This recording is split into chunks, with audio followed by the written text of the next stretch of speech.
the Auburn Blitz Podcast, your direct source for all Auburn all the time with Brett Pritchard, Faith Richardson, and Randy Lee.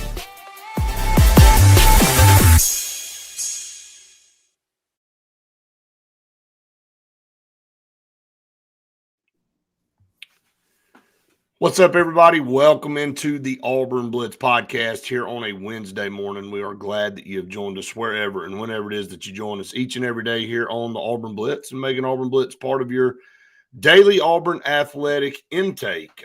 Again, so much to do and so much to talk about, and we're glad you're here with us this morning. Randy, good to see you. We'll dive right in. A lot to cover here on the Auburn Blitz, and again, we'll take comments because we're live this morning. We're live most mornings. And again, it's always good to hear from all of you out there that join us each and every day. Dallas Walker, granted an extra year. That's a big deal for Auburn on the defensive line. Faith and I talked about that yesterday. It's a position group that still needs some help numbers-wise. So we'll talk about that. What's the most important addition?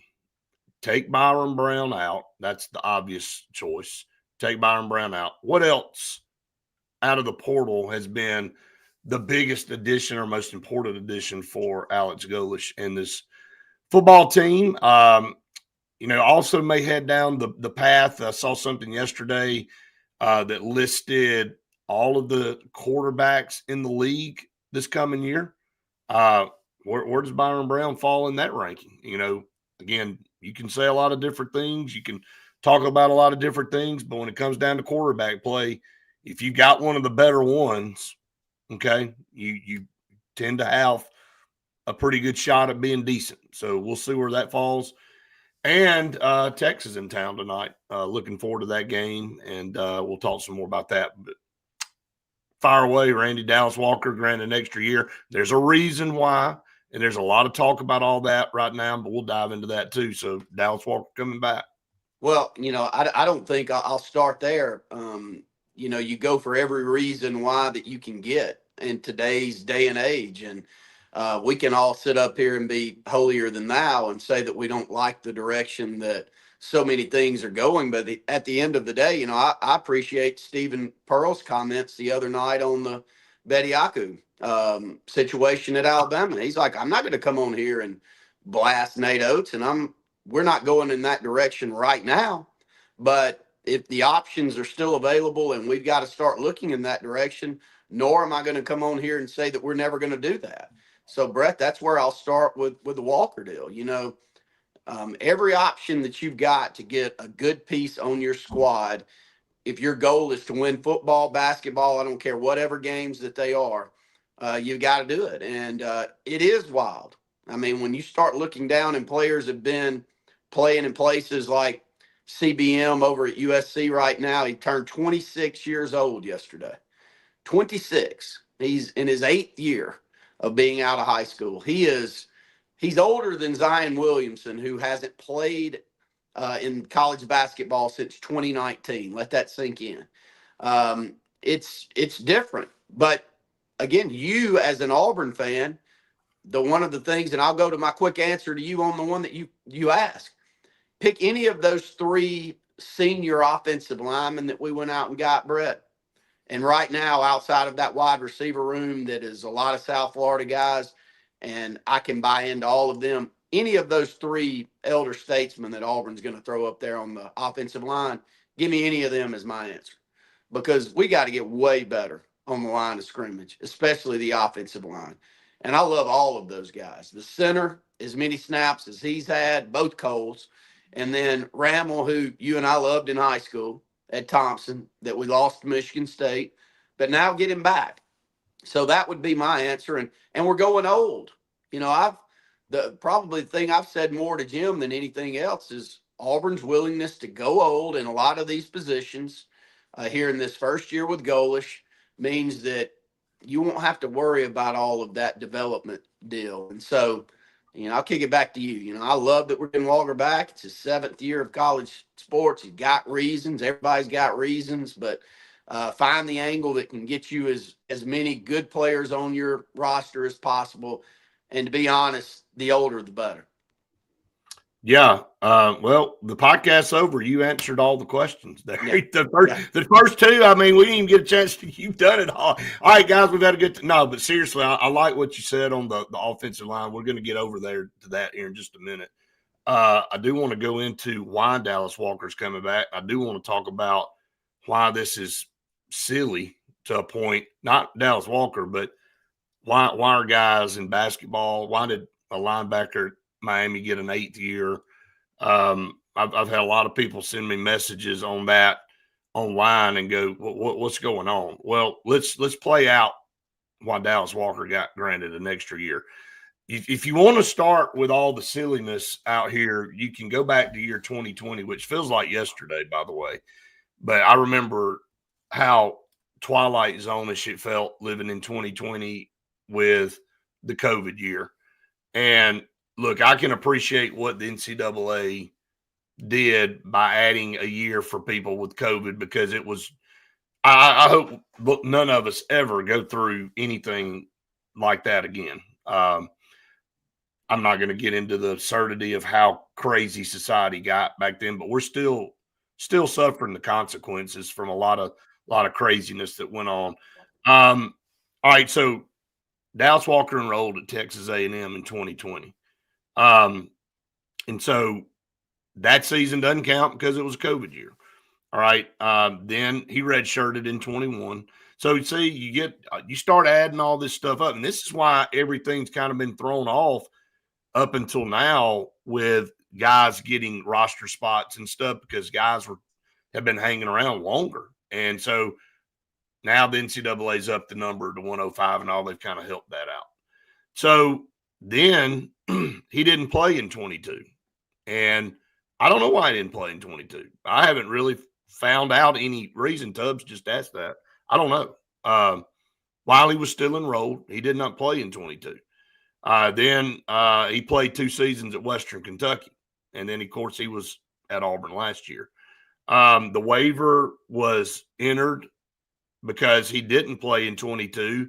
So counting the COVID year and the redshirt year and all of that stuff, they argued that he still had another year to play college football. And then, of course, the NCAA granted it. So there's the explanation. Whether you like it or not, whether you think it's crazy, you can all go back to 2020 in the COVID year of why all this stuff is being challenged and why all this stuff is going on. And like I was on the show with JJ last night, the NCAA moves the goalpost all the time on everything. Mm-hmm. That's another reason why they go to court and they lose most of the time, because if you want to look at Charles Bediako and you want to look at the guy at Baylor, and you go, well, they didn't sign, they want to put caveat. They go before a judge, they want to put caveats on things. And then a lawyer goes, well, what about this guy over here? He's playing, and let him do it. And so they get in there and they lose. They don't stick to anything that they have, and they change it all the time. And so they've weakened themselves over time by their incompetency. And, now that they've tried to stand up and do some things, nobody takes them seriously, and the court of law always rules against them. So until you have a governing body that has some, and decides they want to say, okay, here is the rules. Here's what you're going to do. Here's, 5 years to play 4. I don't care what the dadgum situations are. I don't care. You can come to us with all. You got 5 years, man. Like, quit complicating everything. I think that's their biggest problem. Well, and it complicates by losing court battles. You just said that. And if you go into every fight thinking you're going to lose, at some point you just stop fighting. You and I've said that over the years about a number of different things, whether it be politics or business or anything. If you go in every time going, okay, I'm about to give my best effort, but my best effort's not going to be good enough, then at a certain point you just throw your hands up and say, clearly I don't have the answers here. And I think the NCAA's taking that front right now, Brett. They don't have the answers. They can't win battles. And until, I don't know if you saw Bruce Pearl's comments yesterday, but I mean, he's pleading with the government to step in and help. And he's been pleading that for at least 5 years that we've watched him give speeches impassioned speeches where I felt like I left out of there going, you know what? By Bruce Pearl being so honest there, I feel like I knew more than I did going in. But back to Dallas Walker, back to Daddy Yaku, back to whatever we all want to throw darts at our biggest rivals based off of decisions they're making. But again, I appreciate Stephen Pearl's comments, and I'm going to play the game to its peak. Whatever you tell me is the rules, I'm going to go get the best roster I can around that set of rules. So I'm applauding Golish for going old. It clearly worked out for Indiana to go old, Brett. A lot of the same things that we heard during this run by Indiana is the same thing us Auburn fans heard last year about how old our squad was. Well, I don't think any Auburn fans cared that the national media or local media throws any shade on how old we are. If they're going to allow you to be old, give me a roster full of players, and you give me a handful of difference makers, but a roster full of 23, 24-year-olds instead of a roster full of 18, 19-year-olds, Well, I mean, I'll take my chances every day. I mean, that's just that's an obvious choice for all of us, I think, that have a brain that, you're more developed, you're more experienced, all of that stuff. And again, I think that's the biggest complaint for most people out there complaining is you got 26 and 27-year-olds playing against 18 and 19-year-olds, man. Wow. It ain't good. Well, that's just not good. Let me jump in because I lost my train of thought. You were talking a little bit earlier, and you've gone down this path a lot more than most around the JUCO stuff. So let's just take into consideration, because we don't talk JUCO very often anymore. That used to be a development ground for players that didn't academically become eligible day one. You'd send them to a certain JUCO. The JUCO would have some kind of inner workings with a college, and then they'd end up back to you developed and a little bit more ready than when you sent them over there. We don't talk about that much, but I think we might start. And how will that work? And I'd love to get your take on it, but how's that going to work if they get the 2 years back? So what does it hurt if you're a 3+ star guy that Auburn wants? And instead of taking the deal to Jack State or South Alabama or UAB, you go to a JUCO for a year or two, and that year or two not count against your eligibility. I don't think. And you're coming to D1. You're coming to D1 to make your money. I mean, this is a money-making venture now. This is not just to see if you can get to the NFL. I mean, you hope that your worth is going to be $10 million over the next 3 or 4 years playing college football, but you need a year or two to develop. I don't like it. I dislike it, but I just said I don't like a lot of this stuff. But if I'm a coach, Brett, and put your coach's hat on, would you not go out there and make some inroads at some of these junior colleges and try to create a pipeline where you can send a guy, not lose any years, maybe give him a little money on the backside somehow, that you create some kind of pipeline of money that goes through to help fund that program to develop kids with a coach that is around whatever you're preaching to your kids.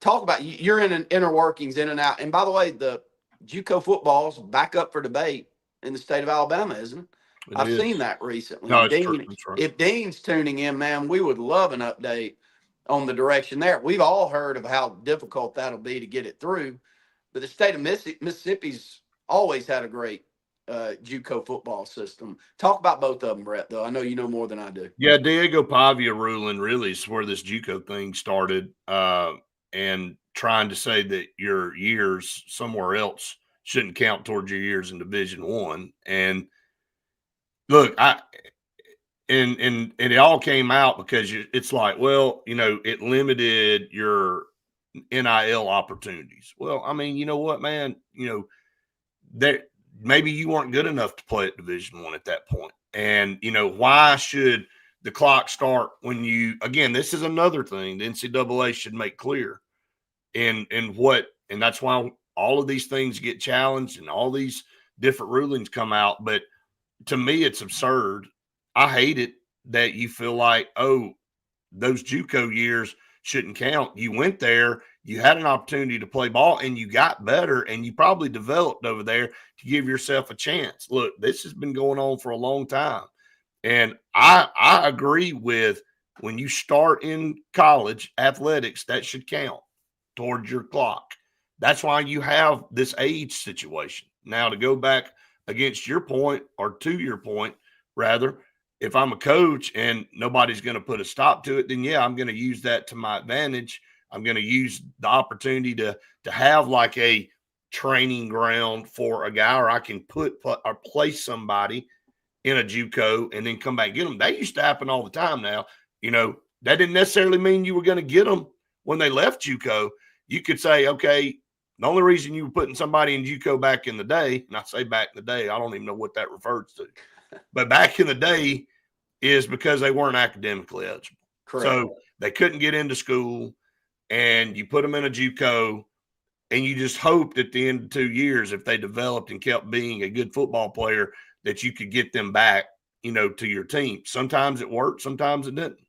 And I can give several examples for Auburn, how it worked out for and against. But now it's a totally different viewpoint when Diego Pavia challenged the ruling, saying, hey, that cut into my NIL opportunities. Well, Yep. no, you know what? You've created your NIL opportunities, and now you got a chance to go pro in a sport that has a professional league. And so I think Jason Caldwell and I kind of talked about it the other day. I've come up with a conclusion on all of this stuff. You know who can stop all of this stuff? It's the commissioners of the Power Four conferences. They can't win the fight, though. The deal is, I'm not saying they'll win the fight. I'm saying if you wanted to try to get some type of cohesiveness in college athletics, it starts at that. You can't get all the college presidents. It's too many people. Yeah. Okay. You can't get the legislature. Lord help. You can't get them to do it. You ain't gonna. But you can't get all the football coaches to come in and do it. It's too many people. But you can, who have the power, commissioners, to implement and roll out rules and regulations. But the problem with them is they can't agree on anything themselves. So, but everybody complains about it. But if you want to find the spot to get some continuity in college athletics, it starts with the commissioners. It starts with Sankey. It starts with the Big Ten commissioner. It starts with the ACC commissioner. That's where you start. They set the precedent all the way down the line, but they're not so hard. So, and it's so funny. We're on another text thread together, and so many of these conversations we're having a slightly different sway to them, but that we're having on the public and private school situation here in the state of Alabama with HSA and AISA feels so much like the conversations you're having right now, Brett. It's like the problems you see, whether it be from the professional ranks down to college and then down into the high schools, they just creep down, and it's muddied the water on everything that we deal with. And I wish there was a strong leader out there that could stand his ground, but people aren't teaching anything. But there's, you've said this over and over and over again, and it's the reason I bring the JUCO thing up. Do we like it? No. Would we rather see the high school kids that deserve to get a college scholarship to Auburn or Alabama go ahead and get them like they always have? Sure, I do. That's not the case. I just started the program saying I'm glad Auburn's going old. I think going old is the direction that you need to go. Get guys in there that have proven they can play at that level. You know their strengths, you know their weaknesses. Say on the offensive front. Funny thing you say there. And you build around it. But if that's the case, why would Auburn not create a pipeline at Southern Union or CAC that's 30 minutes or 10 minutes up the road, whichever one you choose, if JUCO football goes through and you know the direction that you want some of those guys to go, the same as we've done in the past, and then send some through there, maybe just for a year. From a development standpoint, maybe you have a development contract like you do with the minor leagues in baseball, because it's a professional sport. Anyone that wants to call it something else is talking out of both ends of their mouth. I mean, when you're making the type of money these guys have the chance to make, it's what it is. And, you can also maybe go back to the setup that we had. This wasn't that long ago that as a freshman, you couldn't come in and play. Otherwise, Terry Beasley and Pat Sullivan would have been on the field for Auburn, but they couldn't play as a freshman. Lou Alcindor would have been at center for UCLA, but he couldn't play as a freshman. You come in and you have a development year to get ready to go to the full-time, but that school can sign you. But you may end up going and playing a JUCO game for Southern Union or something where you're getting some time. I don't know. But there has to be some people in the room that are coming up with wild ideas like this, Brett, or the whole thing's going to turn on its head. And that's the thing I don't want to see. That needs to, though. Yeah. I mean, and Jason agreed with that. Needs to. It just needs to all implode because it's not going. And look, if you felt like you were working toward something good, you'd be trying to navigate. It's kind of like navigating through the woods. If you know there's a clearing on the other side, you're like, okay, let's just keep walking. But if you keep walking in the woods and it's getting denser and thicker and you're not seeing any light, don't keep walking. It needs to explode. It needs to be flipped up on its head because you're not teaching kids anything, man. Like, look, I don't want to sound like the old man on the lawn looking up in the sky, complaining about everything. But last night, JJ said it. I've been in multiple conversations with multiple people that feel the same way about this, is that what's getting lost in all this is an education, is a process, is a method of how you go about things in life. You're cutting corners. You're trying to find ways to get around things. And then like it or lump it, here's the truth. When the player's out of eligibility, hey, man, I appreciate it. See you. Okay, now you're out there on your own. You don't have a skill. You don't know how to do squat. You ain't ever been held accountable to anything. You don't know how to do anything. All we did the whole time you were in school is figure out a way to finagle one more year out of this and maybe get you some more NIL money. Well, that ain't sustaining a living, dude. That ain't sustaining a living. I wish people would stop for a second. The people that up there that can make a decision or are willing to make a decision and actually think about the well-being of people past the 4, 5, 6, 7, 8, 9, 10, however many daggum years you want to give somebody in college now. Can you actually think about what they're going to be doing at 30 years old? Some of them probably be playing college football. If they keep doing this, they just keep playing, right? But the point I'm taking out of this whole thing is that we just forget about trying to develop anybody with life skills. You know how many people going to go on to play NFL? The NCAA used to have a commercial out there. Everybody, like the very small amount of people go pro in all these sports. Everybody else has got to go out there and figure out what they're going to do the rest of their life, man. We're not teaching that. Nobody's teaching that. Charles Barkley said it best. I mean, we're making a lot of decisions for the 2%. Forgetting about the 98, but we're making a lot of decisions for the 2, and it's very true. So we don't have an answer for it, but the way Brett started the show today, am I glad for Auburn's standpoint next year, if the goal is to put the best roster out there on the field, that Dallas Walker gets his 7th year of college football? Sure. Glad we'll get him back, and he's going to be 25 years old out there playing college football. And if we can average 23 to 24 years old on the lines of scrimmage, I think we got a better chance of winning than if we weren't. What's the difference?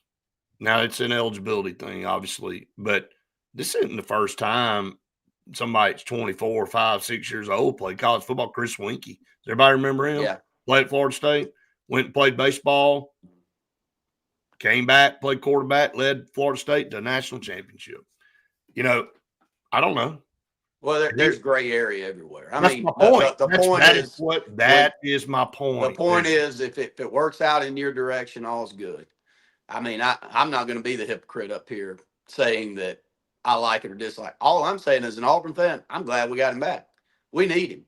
We need a piece. We need a defensive lineman. And if you can find me a post player to put in there to give Keyshawn Murphy a little bit of a break from time to time, hell, I'd take one of them too. What do I like that I said either one? Probably not. Not if you pulled me to the side and it wasn't an Auburn decision. But I'm looking at it right now and going, yeah, man, we need that piece. And if you can figure out how to finagle it to give us that piece right now and it not cost us an arm and a leg, I think we'd all take it. And I think the team would take it too, as Auburn rolls about 7 players out there deep and keep getting better and better on the basketball court. If we had another piece or two, oh my gosh, what could we do right now with how great a job our coaching staff does developing?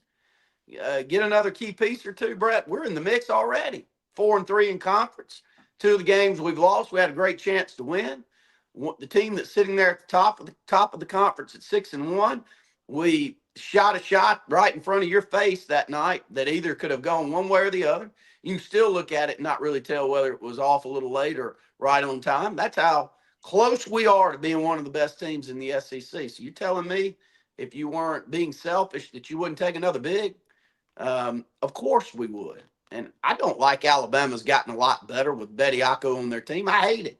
I know you were doing the show last night, but I sit there and watch some of that. And they're way better. And what you said yesterday is dead on. Their ceiling is way higher now than it was 2 weeks ago.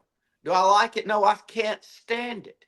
But I'm not a hypocrite either. And if that's the game you're playing, what we keep saying in society right now is just tell me the rules. I can't make them up. I don't like most of them. That's where my whole point. I don't. I hate most of the rules that we get taught, but just tell them to me. Yeah, I don't even really care. I'm gonna figure out how to win. Whatever you tell me the rules are, I'm gonna do everything in my power to figure out how to win at those rules, whether it be sports or business or whatever it is. Yeah, that's my whole gist. I don't care one way or the other who gets what. I don't. I've made that very clear. So there's no hypocrisy there. I just would like for there to be some semblance of organization and knowing what you can and can't do. Yeah. I mean, we brought up a couple more scenarios on Monday. Me and Jason and Faith and I came up with 2 more yesterday of things that possibly could happen that we could see. And it's like they're far-fetched. You can go back and watch the podcast from the last couple of days. They're far-fetched, but guess what? I bet you $1 million there'll be somebody out there that does 1, 2, 3, or all 4 of the scenarios that we all put out there the last couple of days.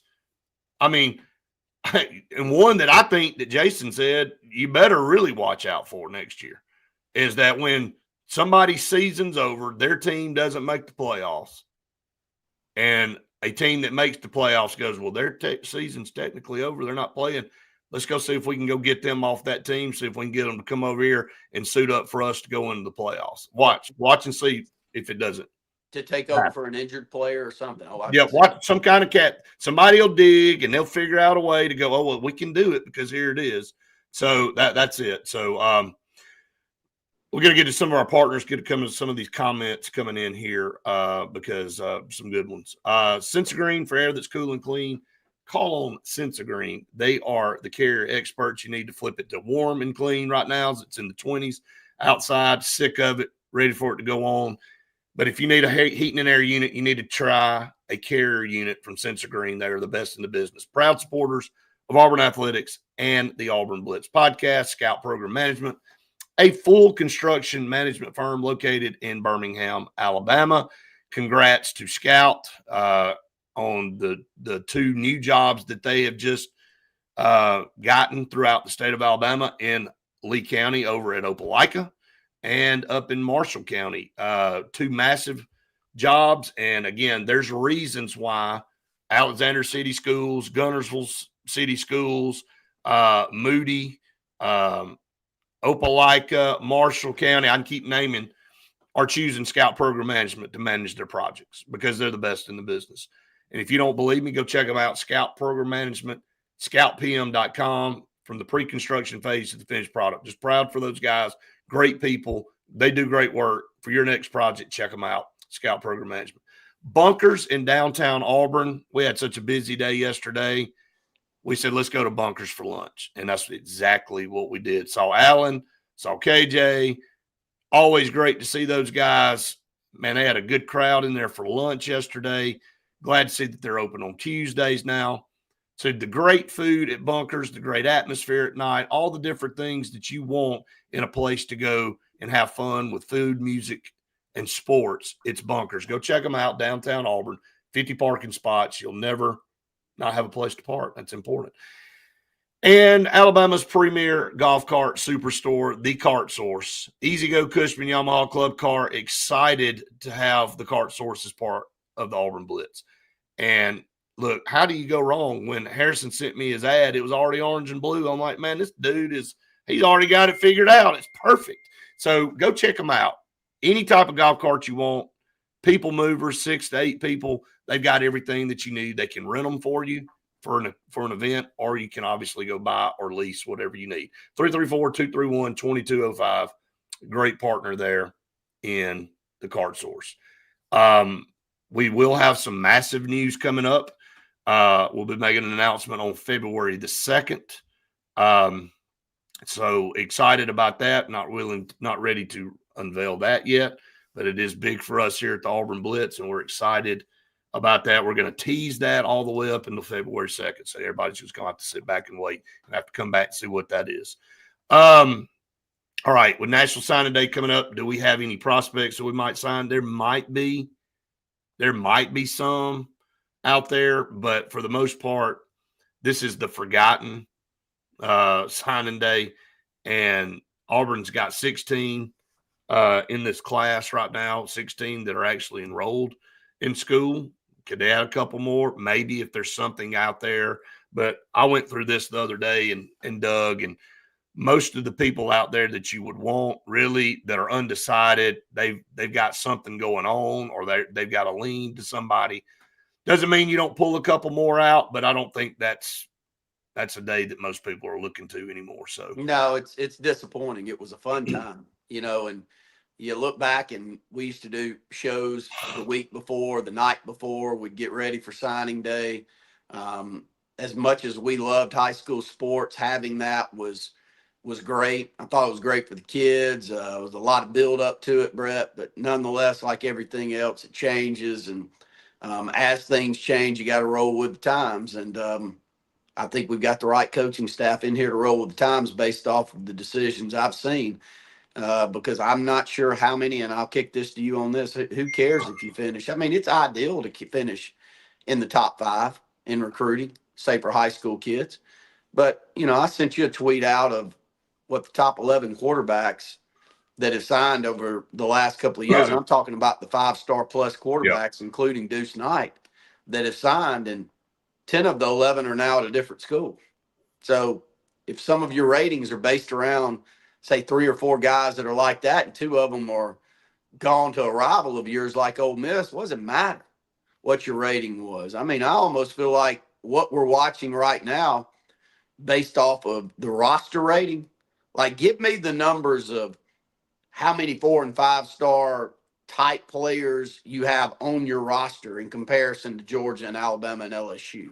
Let me see where that all falls in. And I'm still not sure that makes that much of a difference, because Indiana just won the national championship. And I would, Brett, pull this up and see if you can at some point, the average star rating coming out of high school for the roster that Indiana had in comparison to, say, Georgia and Alabama this year. Oh, Be interested to see. I mean, not I even bet it would close, be, because they only had 6 4 or 5-star guys on their whole roster. I know they amazing. do. So, Well, and it is, and here's my deal on the portal, and I think I'm right. I think a lot of people agree with me. The portal is year to year. Your needs in the portal are year to year. You're not going to go get 39 or 40 every year. Mhm. Auburn was in a situation, had to go get a lot of guys. Ole Miss had to go get a lot of guys, because I've gone through this a million times already. These coaching changes. Look, LSU had to go get a lot of guys, and Penn State had to go get a lot of guys. Oklahoma State had to go get a lot of guys, and also go down the line and tell you the ones that didn't have to go get a lot of guys. And JJ and I talked about this on Sports Blitz last night. He agreed 100%. Alabama got 16 this year. That's lost. Probably the norm for all of us. You hope. Well, if you got a good, I've said this a million times. If you've got a consistent program and you ain't had to have a mass exodus, you're not going to go. You're going to go find. I think Alabama lost 21 guys in the portal, and they got 16. I mean, it's about filling needs. That's what the portal was supposed to be for. It's the NIL was supposed to be for Johnny to go sign a deal with a company to get some money for his name, image, and likeness. But immediately it was destroyed for pay for play. And portal now is, well, let's just go build our whole roster. That's not what the intent of it was. It's what it's being used for now. But that's not what the intent of either one of those were. But again, that just shows you how quickly people find loopholes and caveats, and they destroy the foundation of why it was formed to begin with. But I do believe if Auburn has a good season this coming up year, and people stick around and they want to be there, and they feel like, hey, I'm in a program that's going in the right direction, you're not going to have a lot of guys leave. And then you're going to have some attrition with people going pro and some people, doing it. You're going to have a few that decide to leave anyway. But man, your portal haul next year may be 20, not 39. So, and then you lose a coach in a few years again, probably have a mass exodus unless things change. So that's just the way it is. Jim brings up Ronnie Daniel, man. Yeah, he was very old as far as receivers go back when he played at Auburn, and he was a man amongst boys. He definitely was, because Ronnie Daniels did the same thing. If my memory serves me correct, he played baseball, just like Chris Winkie did. And so they came back, and so they said, well, I can still play football. I never did play anything, pro in football, so I can come back and play. I can go enroll in college, and there was no way to say they couldn't. So, all right, Texas comes to town tonight. Looking forward to that. Faith and I will be at the game, and excited to see if Auburn can continue this momentum and to see if they can build on what they've got going on right now with, getting better defensively and maybe still building some depth coming off the bench. I think everybody will agree that 7 guys ain't going to cut it in a lot of time, coming down the stretch. I mean, it's a marathon in basketball. It's not a sprint. You got to find a way to get some more minutes out of some guys to help your starters, 100%. And we'll see if they're able to do that. But look, stay with the positives right now. And when you look at the basketball game, Auburn's ability to get to the free throw line and knock them down is key, Brett. Not only Keyshawn Hall, but Keyshawn Murphy knocking down free throws. And he's given you, 16 and 10 consistently over the last 5 or 6 games. You keep getting that type of play out of Keyshawn Murphy. Auburn's much better in the post. Very seldom are we getting out rebounded. We thought at the start of the year that would be a problem. But you just said it. Defensively is where our bread's been buttered over the last decade. When we're great on the defensive side of the ball, we tend to put a great basketball team out there. 2 weeks ago, Jim and I doing the show, Auburn's giving up right at 79 points per game. Last week, we don't get the 2 teams we play on the road, by the way, get nowhere near that 79-point mark. And if Auburn keeps getting that, and let's hope tonight at Auburn Arena they get their outside shooting touch back, because what have we hit? 8 3-pointers in the last 3 games combined in SEC play, and have found ways to win games, even shooting that poorly. That's a big stat, but hopefully at home we find that shooting touch, because, Brett, if we get anywhere near that 10 that you were asking for during Jared Harper and Bryce Brown and Okeke and that group's tenure, where you used to watch and say, if Auburn gets 10, man, we're going to win. Jim did a lot of that on TV yesterday. If Auburn gets to this, we tend to win ball games. But if Auburn just sneak up to that 7 or 8 made threes this year to go along with the way they're shooting free throws and now playing on the defensive end, I don't know what the ceiling is, Brett, because you take these 2 games on the road, including Florida. Like, we let them back in the basketball game at times, but then we extended it back out again. You take Texas A&M. They wind us in the second half and they get a good run, but at one point in time, we're up 16 on that squad. And they've only got 1 loss in conference. So we have shown when we're playing at our ceiling, at our peak, we can run away from teams. And I can't, you just can't sit on here as a Auburn fan. And I know you said it yesterday, and I agree with you that there's no sense looking back 10, 15 years ago. But, man, how nice of a run has this been? How nice is it to know that you got a coaching staff that a player like, and I'm going to go back to Chaney Johnson and Denver Jones, that they're just going to get better. As long as they just stick with these guys, they're going to get better. And it's a breath of fresh air as an Auburn athletics fan to know that you've got a program like that, Brett, because we have not had that in football. We haven't. We haven't developed players to this level. But you just almost know at the start of the year, it's like just everyone shut it down a bit. Give these guys time to put their imprint on these players. And I hope you see a great version of Auburn tonight because, man, if we start shooting the ball well, we can beat anybody. Yeah, that's why I said I think the most important thing moving forward for this team is depth and getting more play. I'm going back to what Steven said, and JJ kind of confirmed it last night. He said you can't survive long term playing 7 guys, and you ain't got to get 20 minutes out of some of those guys. You got to get 8 or 10 quality minutes from 3 or 4. If you start pulling 3 or 4 guys off your bench and giving some guys a little bit of a breather where they've got some legs late in the game, where they can be, sustainable at the end of the game, I think you really create a very, very good team coming down the stretch that has no telling what their ceiling is. But you gotta be able to play more than 7 guys. And then like the other night, you're looking at Blake. I mean, he only got 2 minutes. I mean, so that technically doesn't even count. So that's what you got to do. I like the effort. The effort's been there the whole time. What's the story with Magwood? Nobody knows. They're not. Yeah. Nobody saying. So I mean, he dresses every game. Yeah, he's on the bench every game. Simon Walker is too. I mean, I just, if there's a question. Bashir was back to practice. We were at practice yesterday, watched them. Bashir's back working through things and stuff. There's 3 of them. Yeah, massive.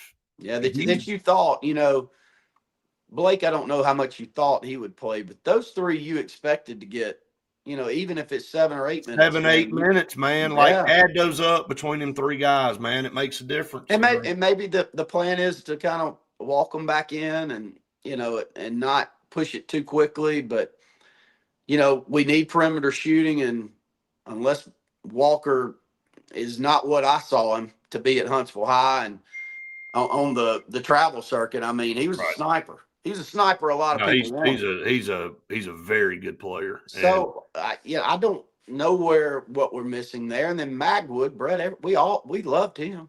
Brett loved Magwood the first time he went to the scrimmage, and it was his outside shooting that Brett didn't say. He didn't say anything about Magwood when he called me when he left one of their first scrimmages in preseason. It was like that guy right there, Randy. He can shoot the basketball. I don't know what else, but that guy, when the ball leaves his hands, every time it leaves, you feel like it's going in. That's what we need. I mean, we've had a number of players that are this way, but Bashir, we got asked that yesterday. He is a must-need piece down in the post if he can give you valuable minutes, but we haven't gotten it. So, which even makes it more impressive what this coaching staff's done, Brett. No doubt. Can they start sneaking these guys in and getting more out of them as the season moves on? That's what we all hope for. But even without doing that, we tend to get better. So it's still a positive. But, buddy, if we get those 3, because I think those 3 pieces can play at this level unless we were sold a bill of goods that wasn't up to the standard. I don't think we were.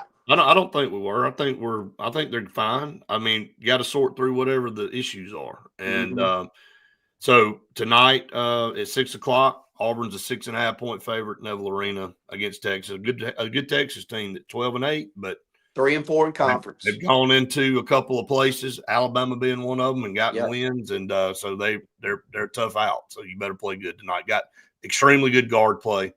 We'll be there to cover it for you tonight. Looking forward to it. All right, a couple more of our partners here on the program, and then we'll get out. Russell Medical Center, one of the top 3 hospitals in the state of Alabama.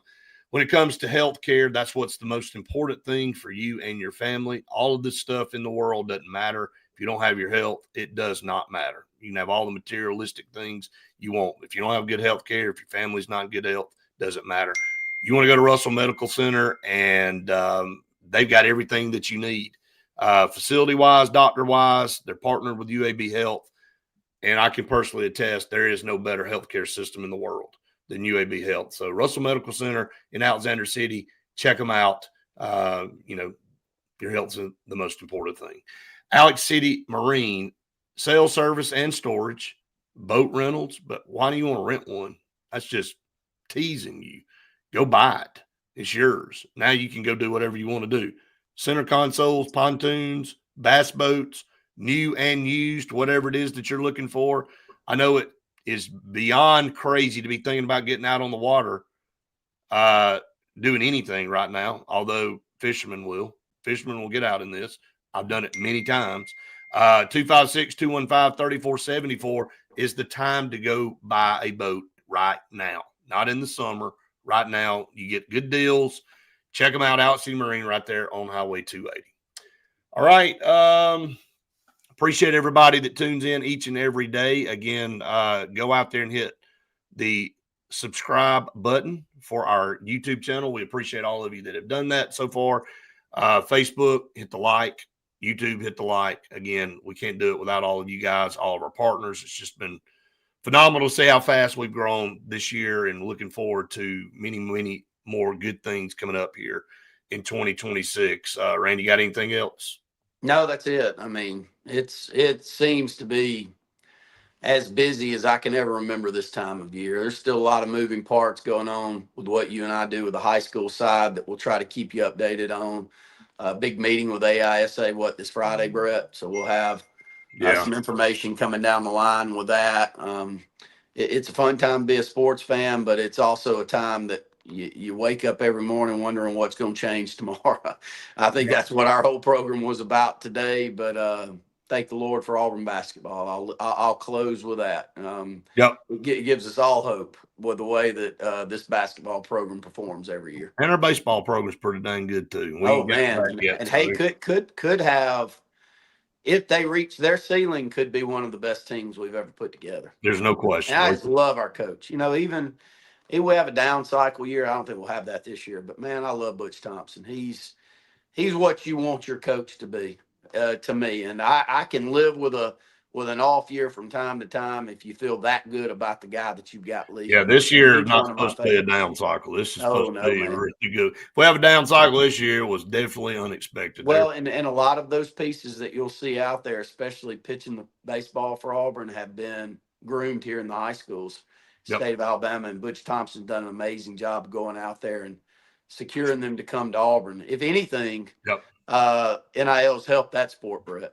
There's no question about it. I really do. For Auburn baseball and for Alabama, because it's closed that scholarship limitation gap that we've seen in the past with lottery money that can go to players and all of that issue that we had. Jay Jacobs wrote, to the SEC offices about.